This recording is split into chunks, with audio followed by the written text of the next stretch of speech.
everybody? We're here. I'm finishing lunch. That's why I got my video off. Okay. Hey, Tucker. Hey, how are you? Good. How's everybody? My best life. Hello, everybody. That card. We're good on that card, Tucker. I was going to, Okay. Here we are. but we good. Perfect. Hey, Dr. Kim. Hey, Dennis. Hello, Hello. everybody. Guess where we're at today? Maybe Warren's house. Hey, your Oh, background looks different, Dennis. Welcome, Look at everyone, this. to my home. Awesome. Today we have a special topic, like we do every week, and we're going to talk about doing a quick audit. And I've created this document, a couple of these documents. You like this? I always choose the VAs choose like the most unflattering pictures of me to put on these guys. You look intense. Yeah. I think it must be like the color filter or something on this. So what is a quick audit? Why is this important? Anytime you start a project, you want to know what the goals, content, and targeting are, right? The business goal, usually to make money. Warren said last time he checked, there's room in his bank account for more money. There's content that's associated with that to be able to talk about your why and your what and your how, to be able to do your 1-minute videos, to express your mission, like what Dr. Kim's very good at doing, but also have the metrics that are associated with that. So we know that from goals, it goes to content. That's, the content that supports the goals. And then the targeting is who's it for. And you guys know from another episode of Office Hours or other training we've done, that's an XYZ. I help X achieve Y through Z, which aligns with goals, content, and targeting. So the quick audit is how do we align what our business goal is with the particular components that we want to be able to see. And there's a video in here where we go through 30 or 40 minutes on how we do that. There's a part 1 of the quick audit, which is what can you see publicly?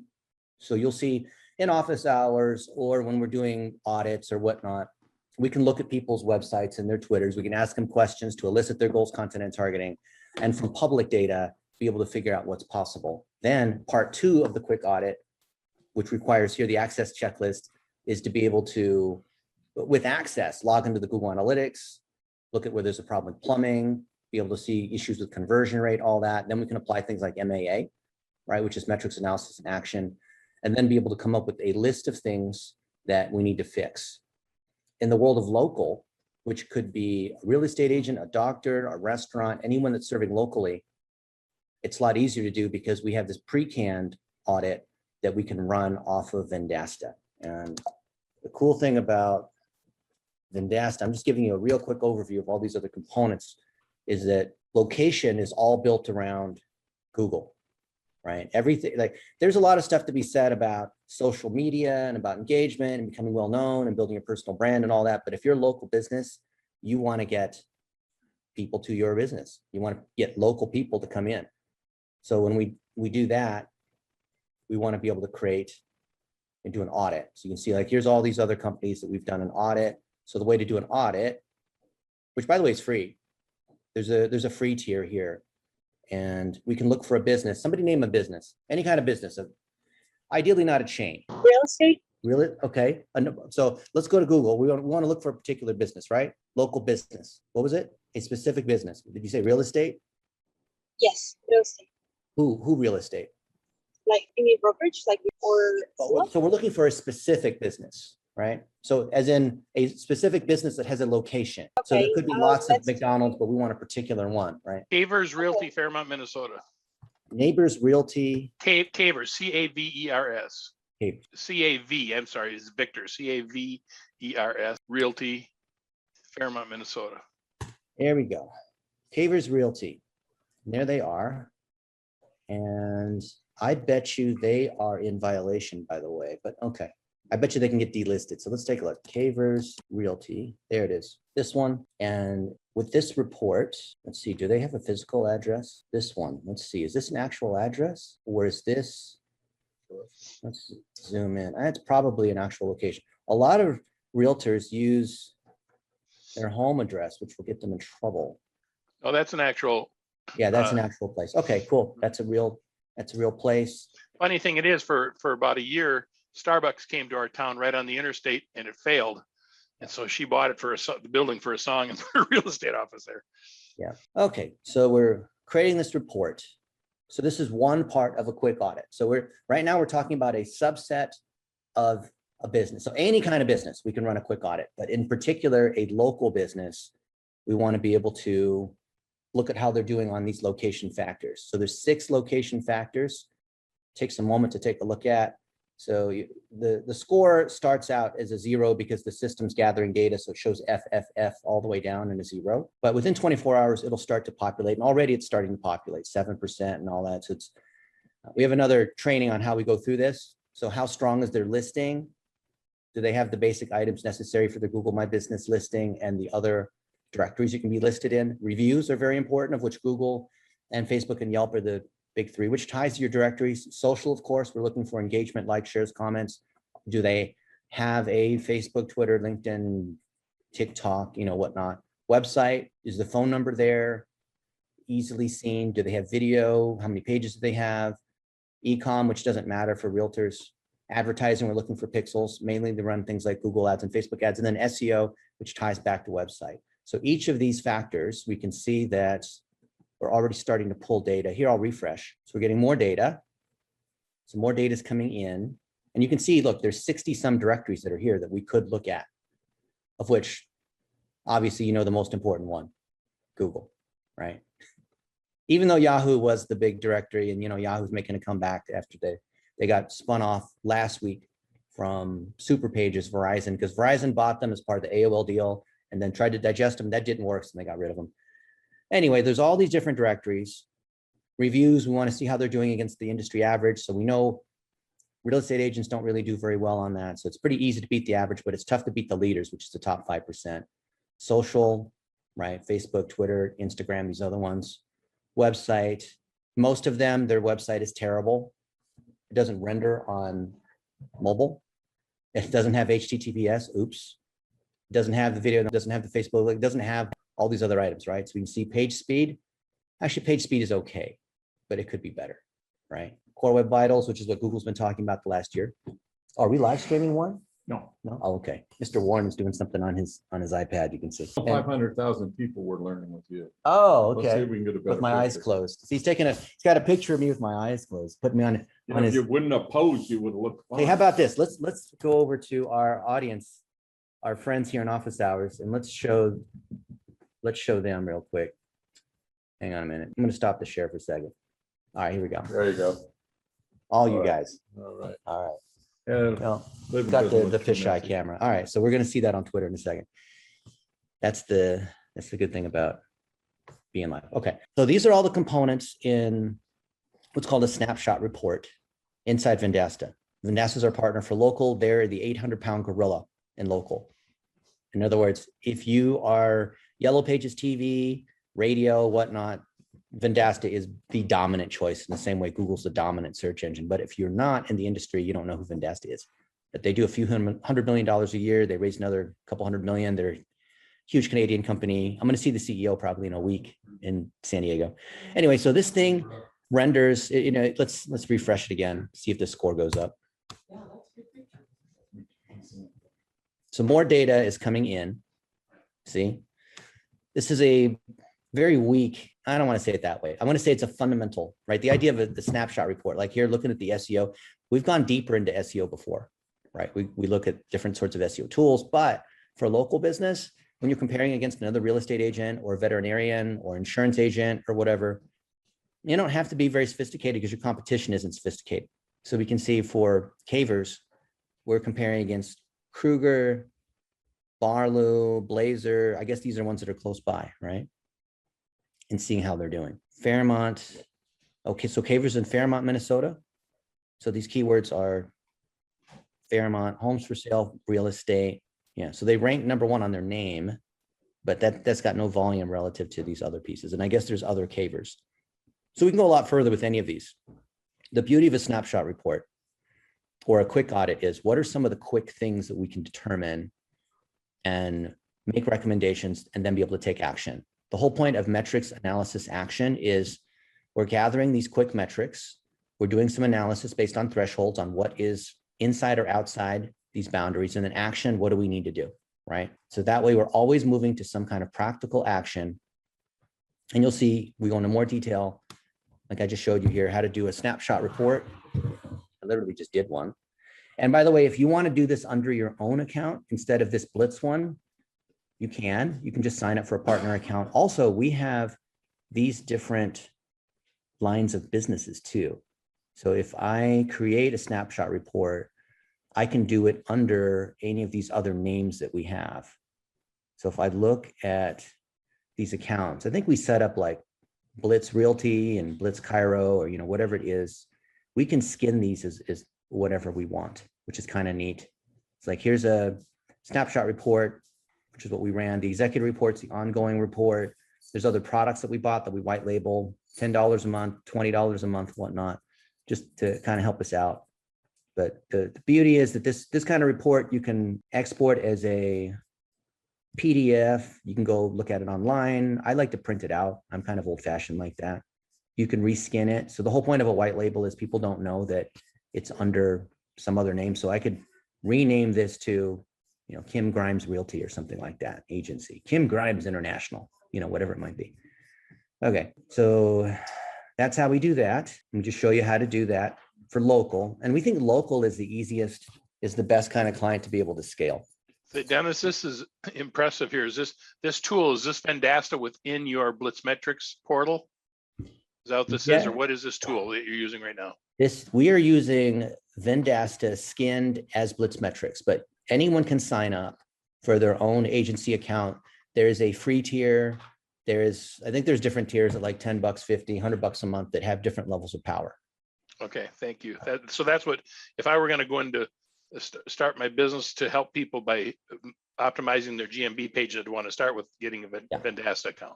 Yeah, you start with the Vendasta account, sign up under our link, which doesn't cost you anything, but at least it lets them know that you guys are signing up based on our training, and we'll send that out a bit later. Okay. Now you'll see that when we take what's in that quick audit or in the snapshot report, we then put it into our template. And you can see here, we've recorded some of these videos on how to put this into the template. So here's a quick audit template in PowerPoint. So that way you don't need a designer to be able to mess with this stuff. So you can see that you can just easily reskin this to, Tom's auto marketing, whatever, whatever you want to name it. And just like you can see here with these, Google Docs or PowerPoint, we have these directions underneath, which show you how to do this. So when you're writing the executive summary or overview, here's what you need to include. Here's how you do it the right way. Here's some great examples. I guess they call them speaker notes here, but it's just basically notes here that are not on the slide itself that we can come in and look and see what the training is. And here we go, right? Here's how we take screenshots. We go a little bit further than what's in the snapshot report that Vendasta provides. And I guess Vendasta provides these, depending on what tier you have a certain number of that are free. And then otherwise, I think it's like $2 to run a snapshot report. And that apparently is close to their cost to be able to run everything in the Google Cloud and whatnot.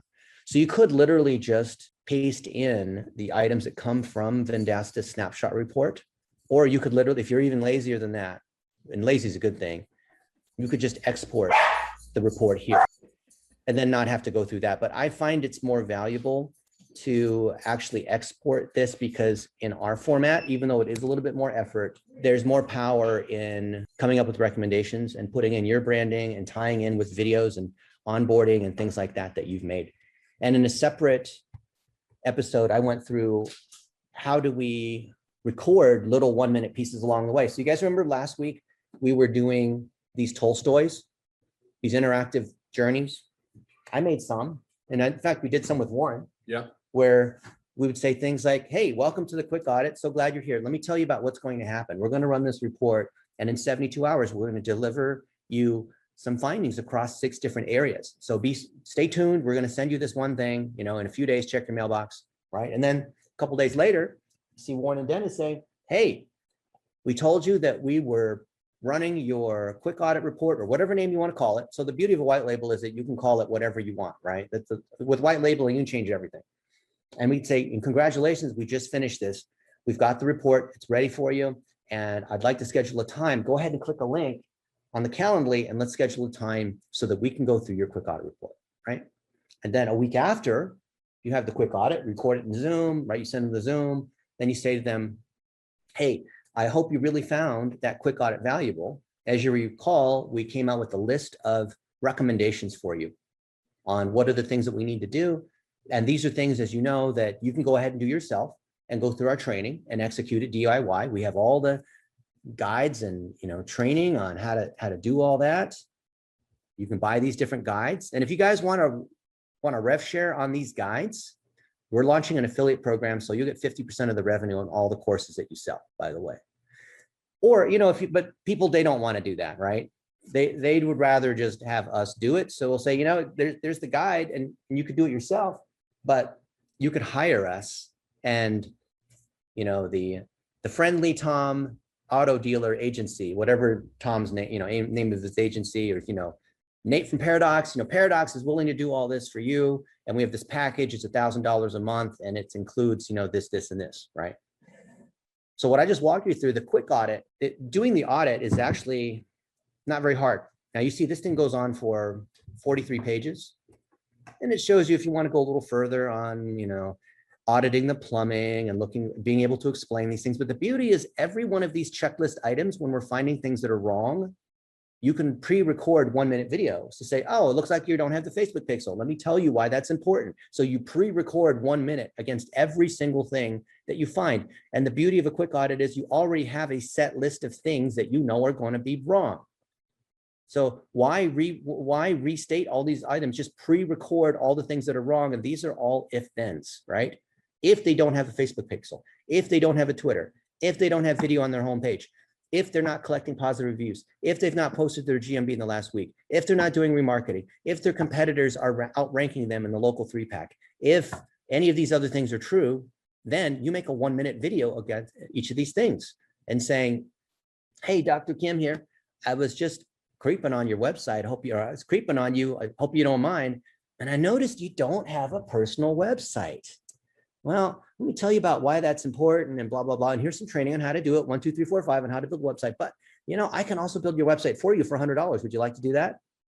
So would you like to go to the training? Would you like, because I noticed you don't have a website. So would you like to go ahead and build your website, or would you like to have us build your website? Right? Because we agree, metrics, analysis, action. We agree this is something that you need, right? So everything can be determined in this kind of process. And the list of recommendations is going to be different for every particular client, because just like you do an x-ray on somebody, you're going to see a different list of conditions and therefore a different treatment plan that you're going to have. Now, if we go through part 2 of the quick audit, where we're getting access and we're looking at their analytics and we're looking at their ads and we're looking at, whatnot, we're going to find things that are messed up, and we can record more if-thens that are triggered based on something that we notice in here, right? So that's the whole point of a quick audit, is run them through this template of the most common 80-20 things that we find are going to be goofed up, pre-record the explanation if any of those things are wrong. And by the way, we've done this thousands of times. There's always a ton of things that are wrong, not just like nitpicky things that are wrong, but fatal, you need to fix this. We can make a huge impact by fixing a few of these simple things. And the beauty is, after doing this thousands of times, these clients, when we go through it, they're like, wow, this is amazing. This is so knowledgeable. You guys know so much. You have a clear process. Then we implement it. And we're like, yeah, wow. So you took a snapshot and here's where we were. And then we ran the snapshot again. And now we can see inside the analytics that, lo and behold, it's working. We can see inside the Google My Business, wow, if we're doing it, as long as our VAs and whatnot are actually doing their thing, we can see, yeah, we're getting more reviews. We're getting more traffic to the website. We're getting more people looking for maps and directions. We're looking for, here, I'll show you. So you want to have it under your central account. So this one we have it access at, just like access at Blitz Metrics, access at Cairo Revenue. I like to just put it under access. It's just easier. And then all the VA share access to the access. That way you don't have to worry about it. But here's one, right? Arizona's iVision, Dr. Mark Page, been a client for 7 years. And we can see here on his insights, right? 9,000 people in the last month have looked for him because we've got a lot of photos and videos. Most of it's coming from maps. Well, that's about even, maps and search. And we're getting 200 phone calls in the last month of the 600 some actions. So we know that stuff's working. We know where they're coming from. We know the keywords that we're using, right? We know all this information. We even have the calls. We have the call history. Look, we have every single phone call that's coming in. Isn't that kind of cool? So now there's direct ROI. So when we fix the things that come up in the quick audit, and we tie it to our metrics, we can look inside the Google Analytics. We can look inside the GMB. We can see how are our posts doing. Most businesses are not even cross-posting, but when we're posting, look, we can see we're getting traffic. Sometimes you don't get any clicks, but that's okay, right? Warren gets engagement on Twitter. Most people don't, right? Look, well, that got a click. And then we can see we're constantly adding photos and videos. Most of the time people have photos, but no videos. So we got to post videos. Oh, look, the videos are doing well. And all these other random things. Look, there's Mark and Mark. When we went to go visit him, that got some views too. Not a lot, but it's going to grow over time because it's a recent picture. And even things that have nothing to do with eyeglasses, just locally in town or at his house. I don't know why he'd take pictures of his house, but he put that there, right? And people want to look at his house. That's a little creepy. But you can see there's all these things that are happening, right? Now there's these pictures inside his clinic. And people want to see that. Don't you think that helping these local businesses literally just get more pictures and videos up on who they are is going to drive more business? Not being all sophisticated, but literally based on the things that we determine inside this audit. So if they're local, for example, we know that there are these 6 areas that we're looking for here, right? Listings, reviews, social, website, e-com, advertising. Well, forget e-com, advertising, SEO, 7 things, but minus e-com. So it's 6 things that we can do this over and over again for any kind of local category. So that's what I want you guys to see. Local is the easiest. If they're not local, you can still run this quick audit process. You want to know what's even better than the power of this quick audit process? I'm going to pause here just for a minute, and then I'm going to move to the second half. Who here can see the value of being able to run a quick audit on yourself, on your client, on a friend, on an unsuspecting victim, right? There's power in being able to do this. And certainly the first few times you should do it yourself just because you want to learn how to do it, right? Dennis, you and I have talked about the fact that I'd like to eventually start my own digital marketing business for retirement, but I've been thinking lately, it'd be nice to start with 1 or 2 clients and just offer GMB services like this. Well, this is something simple that you could start and take it slow. Yeah. And one at a time, right? Yeah. So what you would do, Tom, is you charge $250, let's say, for your quick audit. And what's included in the quick audit is you can do a report. It covers these 6 areas. We're going to meet, covers all these different items, right? And from the meeting, you're going to give them a statement of findings saying, here's all the things that we noticed, and here's the things specifically to fix. And some of them we can just even fix on the spot, right? Or they can just go to Fiverr, or they can hire a VA, or we can fix it. But the point is that, before the doctor does surgery, you want to have collect the vitals and the x-rays. And you never want to go to a surgeon that wants to just start operating without any kind of diagnosis, okay? Like that's how most digital marketers are. They're so eager to start operating. They don't even have a medical license. They just want to start operating because they saw it on TV. George Clooney's a doctor on TV.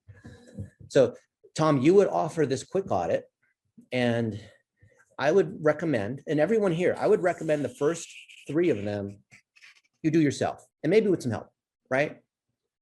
Mr. Bruno, learn how to audit other people that are trying to get their digital marketing in place, or sell info products. And then based on your example, we can hire you, or we, or together, we can hire virtual assistants to then do this for you. But if you don't have the example filled out, if you don't have this training on how do you do the quick audit with all the videos and whatnot that are associated with it, you can't possibly expect to hire a VA to be able to go here and do all this stuff, right? And that's why we've created this training. Now you can create your own version of the training, or you could just say, you know what, we've already got this training. You just go ahead and watch the videos that are already here, right? And now initially you start to do all the quick audits yourself, but then you want to move into managing higher value things of your time, like managing the relationship. Well, and I was then the other thinking, people are, yeah, go ahead. I was thinking that I was going to offer some type of a package from $450 to $500 to do optimize their Google My Business page, including getting it saved if they don't have it claimed, and then optimize it for $500, and then show them what they can do, teach them what they can do. And then of course they get frustrated because they don't have time to do it themselves. So then they hire me to do things ongoing, but do a one-time. That was my thought, but maybe with this tool, maybe there's other things to do better. So let me give you let me solve a problem for you before you encounter the pain of it. If you offer a package, which sounds great, yeah, $500, we're going to optimize your GMB, one-off package, that sounds great, right? But the trouble is you're going to end up giving away free consulting in advance of people wanting to know what it is, and do you think it'll work on my GMB, and what, you know, so you end up needing to have to do the quick audit anyway. So you might as well charge for the quick audit, and from the quick audit, you will fix. Do not offer, never be a hospital that offers surgery before diagnosis. So this is something we like to say among our doctor friends. Diagnosis, what is this? Prescription before diagnosis is malpractice. So you always want to do, like, the idea of metrics, analysis, action. Some people are like, I just want to take action right away. So you want to just start driving in your car randomly? You don't know where we're going? Yeah, let's just start driving. We'll figure it out. Well, I We'll mean, pick up a map along the way. yeah. Well, I mean, Warren and I will do that because there's so many restaurants just within a mile of here. We can drive down the street and we'll see one that we like. But aside from that, when you're dealing with serious business, not like, does Warren want chicken fingers, or does he want a sandwich, or do you want to eat steak? We're going to go eat something after this. If we discuss it too much, it means that we are here talking to you and we'll eat later Yeah. because we spent too much time discussing it. Yeah. So just scoot up a little bit. That way That's okay. Mine. the fisheye lens on this Apple product. Okay. So you want to offer a diagnosis phase and you want to charge for it. Because some people are going to say, well, I don't really need you guys because I already have I know it all. And my friend here, who's a young adult, is a social media expert, and he already knows everything. But I'm willing to listen to you if you want to pitch me. No, we're not here trying to pitch you anything. If you want to come into the hospital, we have doctors. We're happy to diagnose and operate and all that. If you want to go to another hospital, meaning the voodoo guy with the shrunken heads and all that, you can do that too, right? But but the voodoo doctor will do it for $100, and you guys are charging $500. You know what? Go for it, right? What do you say to people like that? Even if the other guy's better, go Great. for it. Yeah. You know, Yeah. you're not my customer. Stop wasting my time. So we say we're in the hospital and we have, I'm the emergency room surgeon. I'm not out knocking on doors. I'm not out trying to convince people to go with us, right?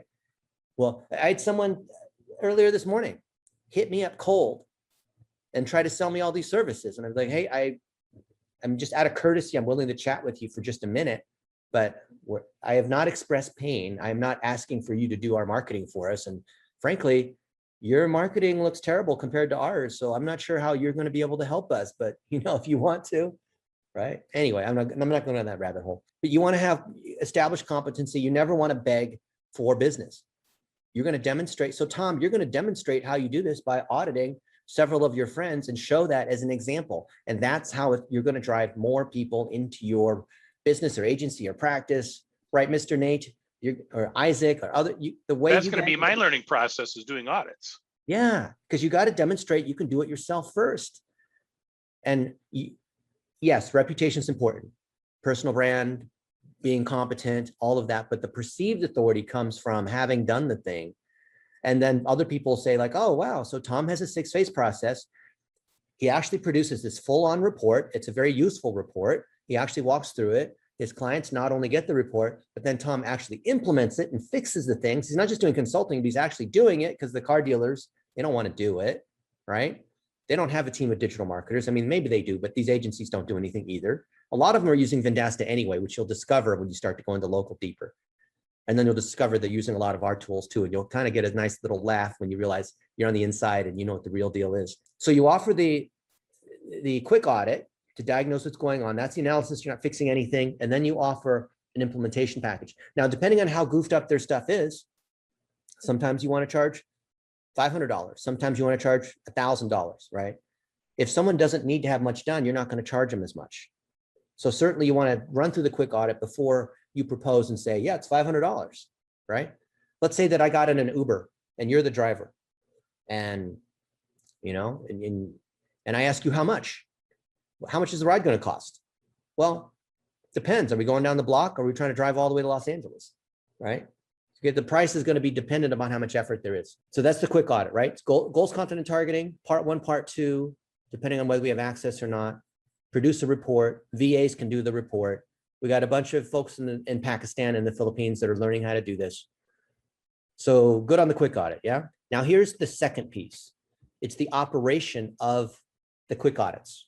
So the idea of learn, do, teach, we need to do it initially ourselves to demonstrate that we can do it, which creates credibility. It also shows that we have enough knowledge. So that way, when we're hiring other people to do this, that Not that anyone's trying to cheat us, but if they're in trouble or they need help, we can audit how they're doing. And I believe a good manager has to have empathy for the people on their team, and they also have to have expertise to be able to do it. So the idea of an account manager is someone who is managing every step of this process from audit to implementation to ongoing retainer. And the account manager is also the equivalent of our level 4 specialist course. We have a 9-level system. Level 4 is when they're able to manage an account. So level 1, you gain 1 skill, like running quick audits or editing videos or repurposing content or building WordPress websites, or 1 skill. Level 2, you got 2 skills and you can start to work in a team. Level 3, you can do metrics analysis action. You can troubleshoot how a project's doing between multiple skills. Level 4, you can start to communicate and be a team lead, meaning you're coordinating between other people getting this work done. And that means including communicating with the client, right? That's the main thing of what an account manager does, which is kind of like a project manager, but not exactly the same. Level 5 is a manager, meaning hiring and firing people. But you can't be a manager to hire and fire people unless you can manage a team, which is level 4 is a account manager, like managing clients and managing staff. Level 3, being able to troubleshoot what's going on to figure out what has to happen. Level 2 is 2 skills. Level 1 is 1 skill, right? That's all in the digital marketing training guide, how the 9 levels fit, what happens at each level, all the different skills, right? But you can see here that, and this is branded as Cairo Revenue, so we need to obviously fix that. Even though we still own Cairo Revenue, I think we're going to put it under another friend who, I think we're going to put it under Gavin Bell, who has been in our program, I want to say 6 years. We need more people like that. You know, it's got to be like, been in our program 5 or 6 years, demonstrated, even if someone looks really good and they're really promising, we can't just like give them the farm in 3 or 4 months. That's my fault. I should have done that. They've got to earn it, right? They've got to show over time that they have character, even if they're really bright and hardworking. There's just no negotiating on character. Okay, so you can see calendars, communication, right? An account manager has to be on top of communication. But unlike most account managers, like what you see in a call center, like people in a call center, they're kind of like account managers, but they don't have the kind of expertise. So here's the expertise to be able to do the audit, to be able to talk to the client, to be able to see, hey, it looks like we're getting more conversions here. It looks like this one thing's broken. It looks like, you know, whatever it is that we've noticed. Here's things that we need to fix. So our definition of an account manager is someone who's a level 3 expert, but they moved to level 4, where now they can coordinate between team members, be able to run calls, and they're just one shy of hiring and firing people, which is level 5, right? Frequent lightweight touches, which Tucker knows all about, right? Making sure we're constantly keeping the client up to date, not inundating them with a bunch of garbage because we don't waste their time, but making sure they know we don't just ghost them for 2 weeks and they wonder what's going on and then have to chase us down. And we're making sure team members that are supposed to do stuff, they're doing their stuff. So you can see that, you know, we have all these rules, 72-hour rule. We have a 24-hour rule, which is a soft 24, is always communicate within 24 hours, except on the weekends.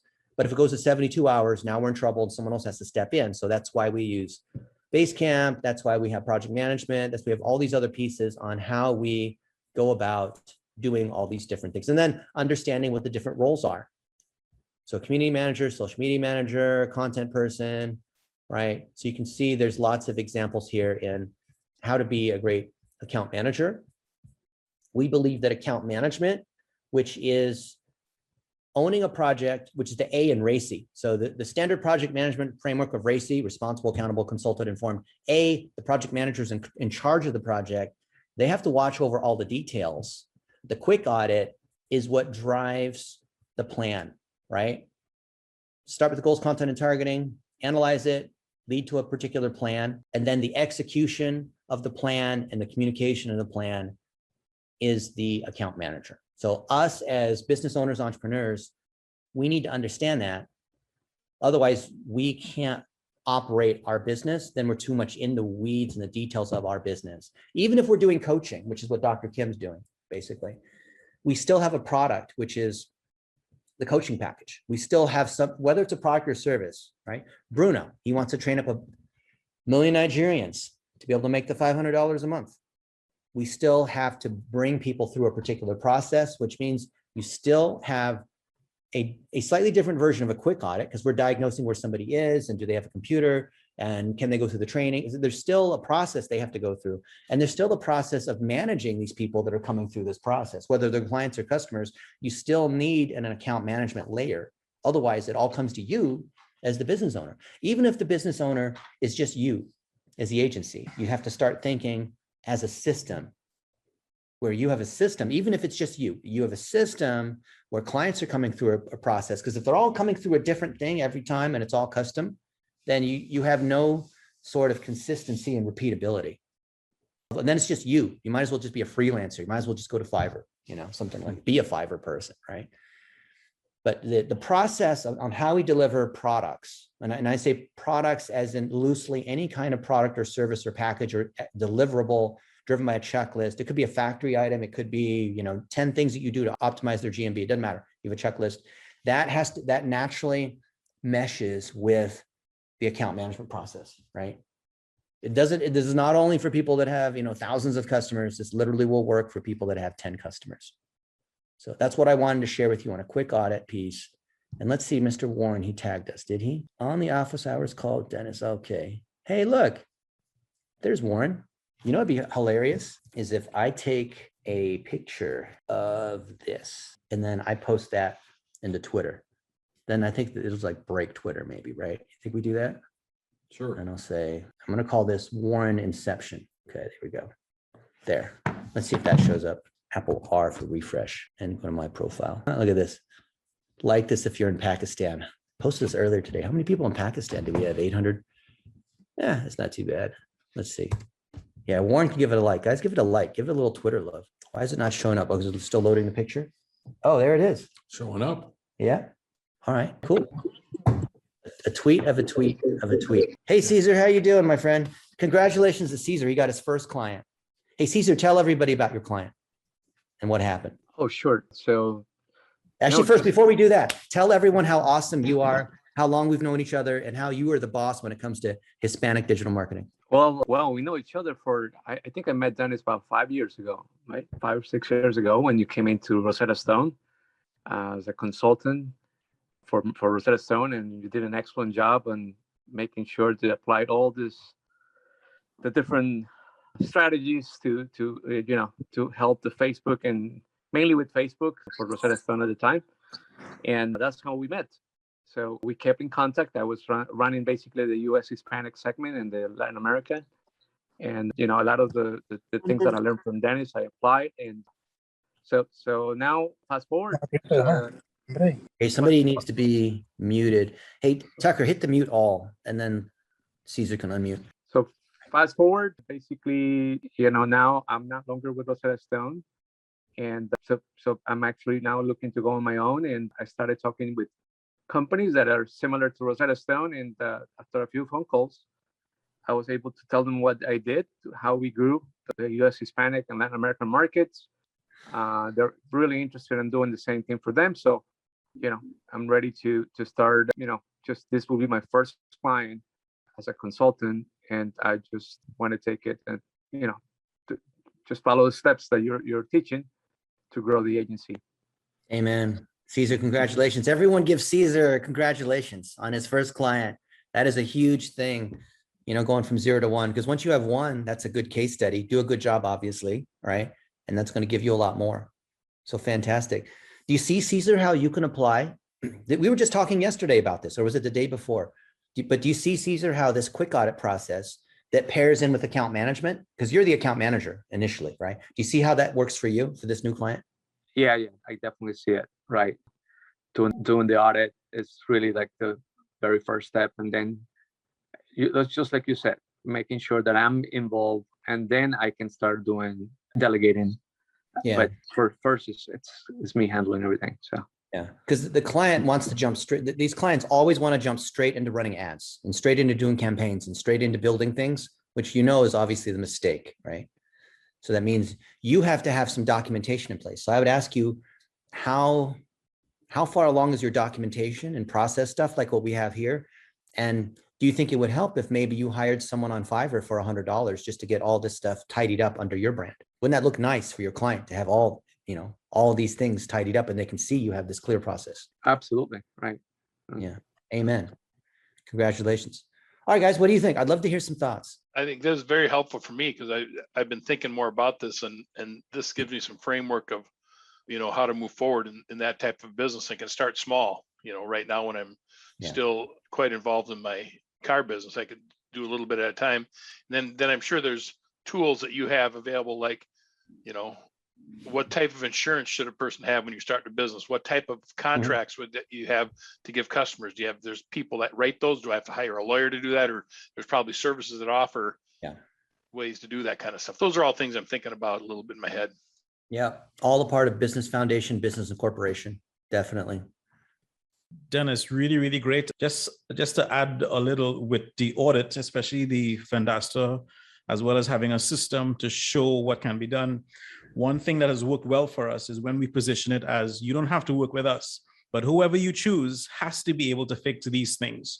And when you say it like that and say you could try to do it on your own, but these are the 100 things you need to fix right now, and you leave it to them and say, listen, whoever you choose, make sure they're fixing this, they install this, they do your tracking right.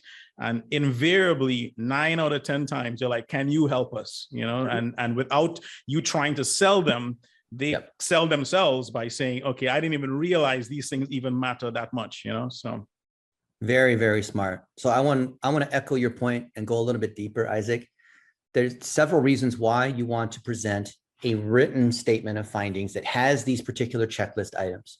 A, it reduces your consulting time because when you have this checklist and certain things are yes checked or X wrong, they can click on that and look at the full explanation of it. So everything's there.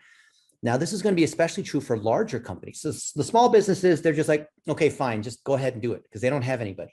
But the larger businesses, anyone that's saying, doing north of 20 to $30 million a year, then they typically have a marketing team, right? Anyone under $10 million a year, they don't have a marketing team. It's just them. They have some marketing consultant, maybe some agency, but, above 20 million a year, they're going to have an actual marketing team, probably. And then that marketing team has somebody who's in charge of the marketing. And then you don't want to fight with that particular person because they're going to try to, then they feel like you're trying to piss on them, right? And maybe there's a few other consultants. Even like above $10 million a year, you start to get this multi-consultant agency sort of situation with these companies.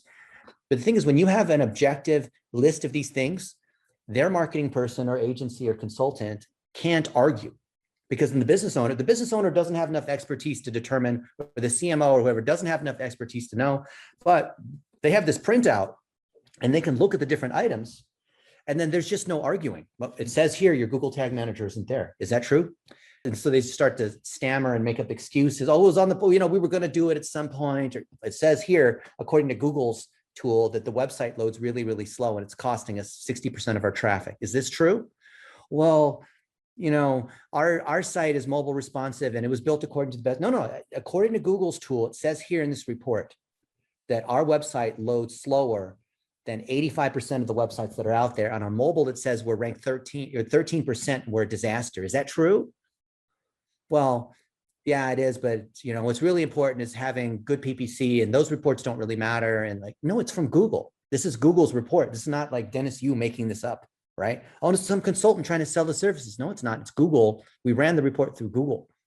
Oh yeah, well, I use this other tool and this other tool says we're actually doing great. Yes, but if you want to rank in Google, we're going to use Google's tool. This is Google's report, okay? So people can't argue it. It's objective, right? That's the beauty of being analytically driven. And we built a dashboard for you guys, which I've hinted at all along the last 3 months, and we're almost ready to give you guys access to it, and it complements what happens in the Vendasta snapshot report. And that way, we believe analytics and marketing is data-driven and it shouldn't be voodoo and who is the most charismatic person that should win. It should be based on the data. And the thing I like about Isaac is he can clearly show results. He's a good communicator. He's very competent. But at the end of the day, clients want the results, right? All of us, whatever we're selling, our clients want results. And so when you have a clear process on how to do that and it's checklist driven, it's easy to sell because people can see it. It sells itself, like you said. The clients come in and it creates great referral because when you produce this item, that person's trusting you to have knowledge in digital marketing. But then they go explain it to their friend. They're like, oh yeah, I had a great call with Tom and we talked about all these things for my dealership, my GMB. And then they ask Tom a question, they say, yeah, well, what about, this and this? And they don't know. Well, I don't know. Well, wait a minute. Tom gave me this report. Let me go look at the report and let's go look at let's click on it. Let's print it out. I'm old fashioned. I just like to print it out. I take it around with me. Right. And that way it's a clear stat, and it drives repeatable, measurable excellence. You can feel good about the results because then you run that report again in a month after you've made some changes. And lo and behold, the numbers are better in our dashboard, in the Vendasta dashboard, inside Google Analytics, inside the GMB, inside the Google Search Console, inside the call rail, inside the goal high level, and inside whatever tool or tools that you're using, you're going to see that improvement. And then you go back to that initial audit, and Isaac will say, "Hey, remember when we got together, August 1st, and we ran this report, and here's what your stats were?" Well, it's September 8th today, and a month has gone by, and we've made a few of these changes, and now look at how the numbers are different. So not only are we ranking better in Google, we're getting more traffic. Our Google Analytics is showing that there's more calls and maps, whatever, but we see that there's more leads. We see there's more, we see we're making more money, right? It's not just, oh, we have, we boosted some posts on social media. Oh yes, we did 5 tweets a week. Great. How many tweets a day does Warren do? I stopped counting. Yeah, it's so many. So these agencies often will say, "Oh yeah, we did 8 tweets and we made 5 videos, and so they have a checklist, and that's how they say, look, we provided this value." But the businesses want to see real measurable value, the real business value. They want to see sales and leads, right? So when we start off this quick audit with the goals, content, and targeting, when I say goals, I mean business goals, usually which are monetary. The secondary goals are diagnostic goals. Diagnostic goals are, what is my page rank, and how do I, what's the click-through rate? What's my average cost of what is my click, how many leads did I get for the webinar? Like those are all nice things to have, right? Oh, I have, 2,000 impressions on a post. That's great. But those are all secondary. All those kinds of metrics are secondary to the primary business metrics, which is what we call goals, right? Goals, content, and targeting all fit together into what we call strategy. The access checklist allows us to audit how we're doing against the goals, content, and targeting. The account manager is who nurtures us through that process. So because you're a member of Office Hours, whether you're watching this live or watching it later, you now have access to all those particular components. And that's what I want to equip you guys with, because if you want to make a big impact on the world, maybe you want to start a charity, you want to help more Nigerians make $500 a month, whatever it is, you got to make money to be able to execute against that goal. And there's no better way to make money than, this is going to sound terrible, than to teach other people how to make money. But the teaching other people how to make money is not selling ebooks. It's actually helping those businesses, right? What I'm not saying is an MLM where we're going to make money in our MLM by teaching other people and selling them on the dream on how they can make $500 a month. And then they're going to sell all these other people. It becomes a Ponzi. Eventually it runs out of people and it's a Ponzi. Okay. That's not what we're talking about. Anything in business can be described as, how to make more money. I mean, if you're fixing cars and you show somebody that by having less downtime on the fleet, they're going to have more availability of the cars, less hassle, less overhead in the running, all that, those kind of things. I'm talking about something I don't know, but in the end, the fleet of vehicles working fine, everybody's going to make more money. And then a lot of things, when we've analyzed this, it can be one sale. I mean, if you're a real estate developer and you do 6 projects instead of 5, that's really hard to measure. What did that? Is this because you got one better lead or whatever? But many times it's like how streamlined it is. If we want to close on this thing before the end of the year, will it actually close? And being able to have that kind of certainty comes from same kind of systems we're setting up to do pay per click or whatever. Yeah. There's always numbers to measure. If you're not measuring numbers, you're not managing. Amen. All right, Mr. Tom, you are on mute. I think, I was thinking, I think one of the business models that seems to be successful, and I think you use it obviously here because I'm here, but by sharing yourself and sharing your knowledge with others for virtually free, you're actually creating more connections and more opportunities. And that's kind of the go-giver mindset. And one of my thoughts when I started this business is I want to be able to, do what I'm thinking about doing for a local nonprofit for free. Yeah. Instead of charging them. So take this nonprofit, help them out, maybe the local hospital foundation, and help them with their marketing. But then so doing that for free for a nonprofit will get you connections to other people. And actually it's a business generator. Does that make sense? It makes a lot of sense. Yeah. And that's great that you want to help out the nonprofit and donate your time and, help them have more visibility. But let me position this for you, Tom. And all of us have friends who have nonprofits, right? All of us are probably involved in some kind of nonprofit that we believe in because it's close to our heart in some area. You know what nonprofits want? I was with a bunch of nonprofits just a week ago in Texas. They were at this whole, how do you hold benefit auctions and get people to donate and that kind of thing. You know what the number one thing nonprofits want? Fundraising. They need donations. They need money. I'm not saying doing everything for free, but give them some basic services for free. And then if they need more help, that takes more time, more people, then you provide services. That's great. Yeah, it makes sense. But I'm going in a direction here. I want you to hear this.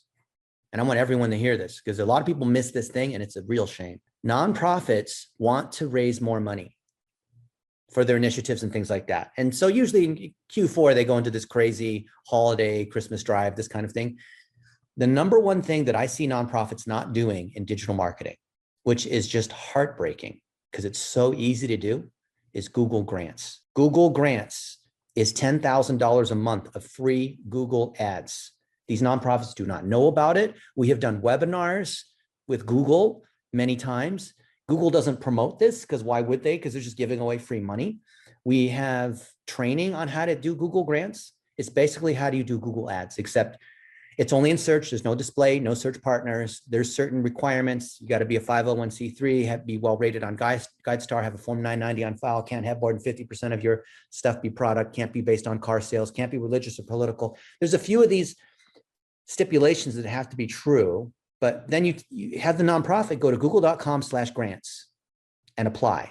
And because of COVID, things are a little slower and all that. So normally the application takes 6 to 8 weeks to get in. Maybe it takes like 90 days now. But the easiest and most powerful thing you can do, Tom, and everyone else here, is when you're working with a nonprofit, first thing is see, do they have Google Grants? Ask them. And they're going to tell you that they don't. Or if they do, so 20 or 30% of the time, they'll say, oh, yeah, we do. And of the ones who say they do, what do they say? Yeah, we gave it to this one girl who was supposed to do it. And it was like a year or two ago. And I don't think anyone really knows about how to do the Google ads. And okay, cool. Can we get access and do an audit? Now you come in and you do your audit. Now you have a traffic source. And you know what you're going to find in this audit? I've done hundreds of these with nonprofits. I'm giving you the Matrix 4 released, whatever. I'm telling you the future, right? It's this. They're spending $100 to $200 a month of their $10,000 grant. And that means they're leaving $9,900 a month on the table. We did this analysis with Google and Google said, yep, our biggest concern with Google Grants is that there's no one who's using it because the nonprofits they just can't find someone who knows how to do digital marketing. They find some 23-year-old girl who does Twitter and does the website and tries to do Google Grants and tries to, she's watched some YouTube videos on how to do Google ads, but nothing's happening. And even if they do know how to use Google ads, then they're bidding on keywords, of course, that are relevant to that nonprofit or whatever the cause is, but there's not enough traffic because they don't have enough content to be able to buy keywords that send people to that content. So if that nonprofit then starts making 1-minute videos about advocacy, about their executive director, about their initiatives, about other donors, about the mission of what they're doing, make 1-minute videos, turn those into blog posts. So video first strategy. Then you can use Google to buy those keywords to drive people to those web pages that have the video on them. And now you can actually start to spend the $10,000 a month. You spend that $10,000 a month 3 times in a row, they'll bump you up to $20,000. You apply. They'll bump you up to $40,000. We were spending $50,000 a month of Google Grants money for Grameen Foundation, which was started by Muhammad Yunus, and he won the Nobel Prize. He's a friend of mine. We were the first to live stream from the Nobel ceremony, which is kind of cool. Our thing was down actually the first 5 or 10 minutes, and I got some heat over that, but we got it fixed, thank goodness. I put them on the Yahoo homepage, the only non-Yahoo to be featured on the homepage that wasn't an ad, and drove millions of dollars of donations using Google Grants because they didn't have anyone that was using it. Literally, they had nobody that was running their Google Grants, and this is a multi-billion-dollar company. This is the largest organization in the world of microfinance. As a nonprofit, nobody running their Google Grants. How's that? So there's a huge opportunity. Can I rant a bit about Yeah. nonprofits? Yeah, go ahead. Okay, first of all, if you're trying to get from 0 to 1, think about whether or not the nonprofit is the way to go, because you've got to get something, you've got to be established somewhat. But if you're small and have the extra time, care about it, that's fine. And the next thing is that the whole philosophy of nonprofits is kind of weird. First of all, it's a legal structure. It's a business that doesn't make a profit, meaning that it's supposedly going for something more important. I think you'll all agree every nonprofit has something they consider more important than the money. Well, if the value of what you're doing is worth more than money, shouldn't you run this as the most efficient business possible? And I've seen just a fantastic TED Talk presentation about a guy that goes into, a nonprofit that's going on year after year with a $2 million budget. He comes in, does his silent auctions and big galas or whatever it is he does. And at the end, he leaves the people with $10 million and he takes 25%. Boy, I used to think that was just pure evil. And then, as I analyzed it, I go, wait a minute, these people have triple the annual budget they have. They'll be operating at a whole different level if they're ready for that. You don't, if you get the ice bucket challenge, you wind up with a whole bunch of pledges and, no idea what to do with it. So you might be too successful.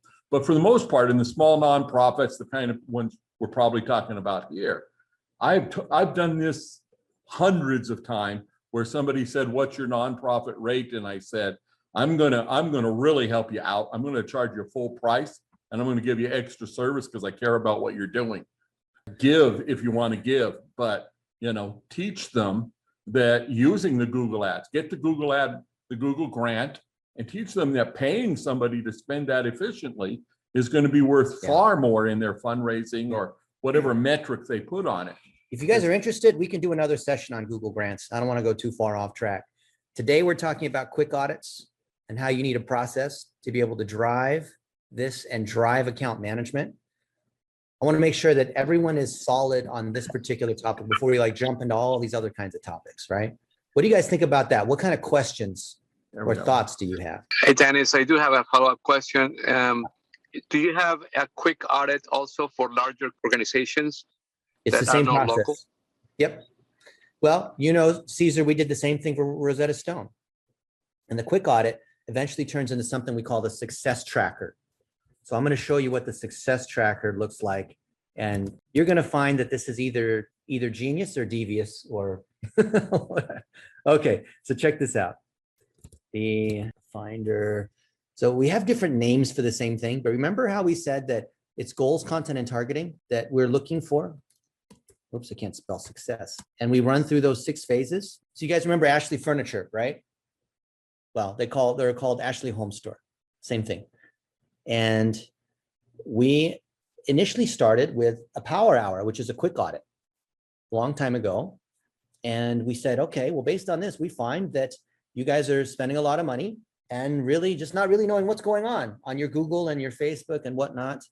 And we found a list of things that we want to do, right? So we always start by collecting the goals, content, and targeting, of which they don't really have.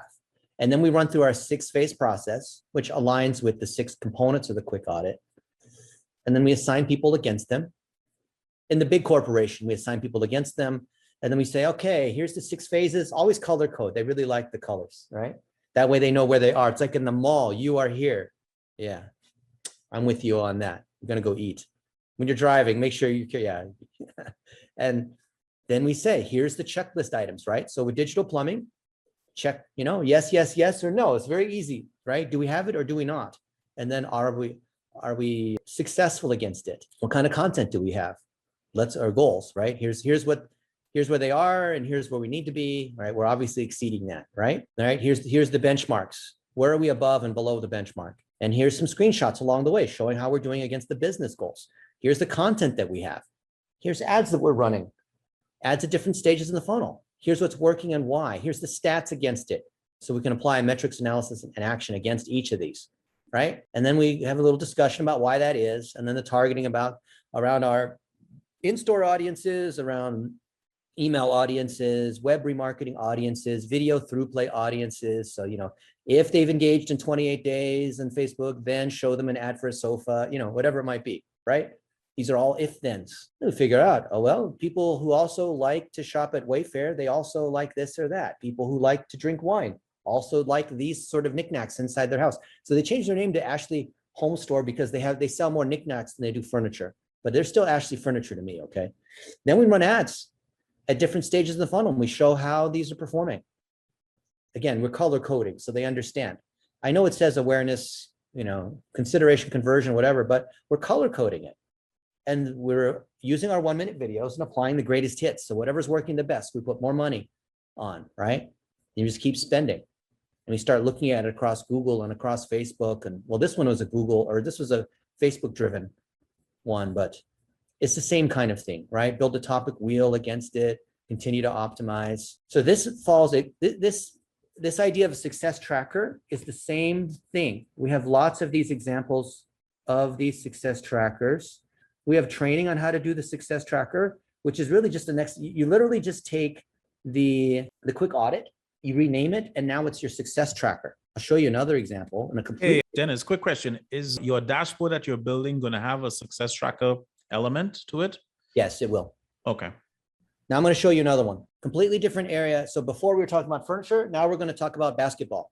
Okay, it's basketball team. And we did the same thing. We started out doing the audit and we found a lot of things are broken, right?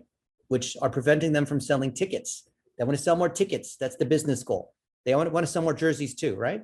Tickets and jerseys and get more sponsorships, corporate box seats, this kind of thing, right? So then we show them, hey, you told us what the goal is. Here it is.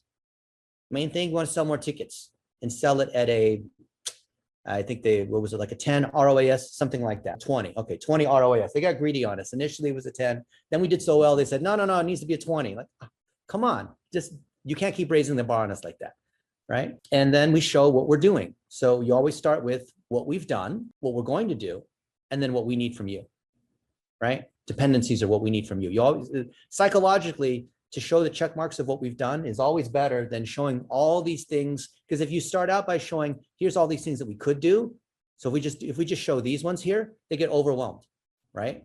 Like, oh, my goodness, it's so much work. Now we got to do TikTok ads. Now we have to do, no. Let's start by celebrating the items that are doing really well right now. And now let's see, oh, we can extend that. We can do all these other things. Okay, so you see the psychology here? The green check mark is really nice. So we didn't just have a bullet point, it's a check mark. These things really matter. And we start with goals, content, and targeting. How are we doing, right? Looks like we did a little bit better on Google, or maybe not, right? And here's why. And here's the kind of ads that we're running. And here's the crossover and remarketing.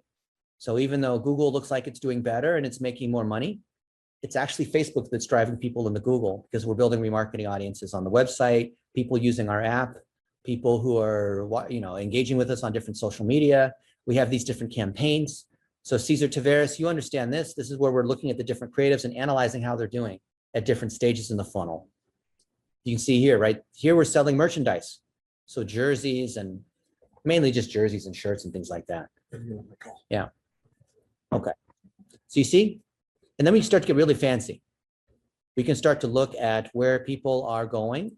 We can start to look at attribution and touch points. We can start different kinds of creative. We're looking at overlaps. How many people are in the email list versus the website, or have watched a video, or have bought a ticket before, or haven't come back? And we're doing these overlaps. They're in one group, but not the other. We start to look conversion paths and start to build if-then sequences to do remarketing. Then we start to look at chord charts. Chord charts allow us to see how many people are in one audience, but not the audience. And how do we cross one audience? How do we get people who are in our email list to watch videos on Facebook, and people who are on Facebook to come to the website, people who bought tickets to be able to get where we're crossing these different audiences. We're creating creatives to try to get people to cross. See? And this goes on and on. So this is an extension of the quick audit, but you don't start with something this sophisticated unless you know it's an enterprise client. But you see how the things I'm showing you here are not just for small biz. It'll work for a Minnesota real estate agent. It'll work for $1 billion company, okay? It's the same framework, you see? What'd you think of that? Is that neat? Awesome, man. Thank you. All right. All right, guys, we're gonna run and wrap today's off. And how do we get access then to the Vandasta through Blitzmetrics? Put a link, if you can, do me a favor, Tom. I can email somebody, Stephanie, or Yeah, somebody. just put a note, just write a post inside our office hours group and then we'll reply to that with the latest URL. All right. Thank you. So at the end of office hours, we ask everybody, how'd we do on a scale of 1 to 10? So let me know. Fingers. Anyone less than 10? Anyone I need can- one more hand to go over 10. That was. Okay, and if you're that was a driving, good one hand's fine too. Yeah, okay. Yeah, so thank you, Jorge. Okay, you guys are awesome. I'll see you guys in the group. Take advantage of the templates that we shared, right? The more money you make, the more people you're gonna hire. Our mission is to create that 1 million jobs, and I see you guys as a key part of that. Just so also my Tolstoy video is going to get on my website. I sent them the widget version instead of the embed version. So they had it in a little corner, but now All right. they're updating it. So I'm soon to be live. So thanks for that. All right, you guys are awesome.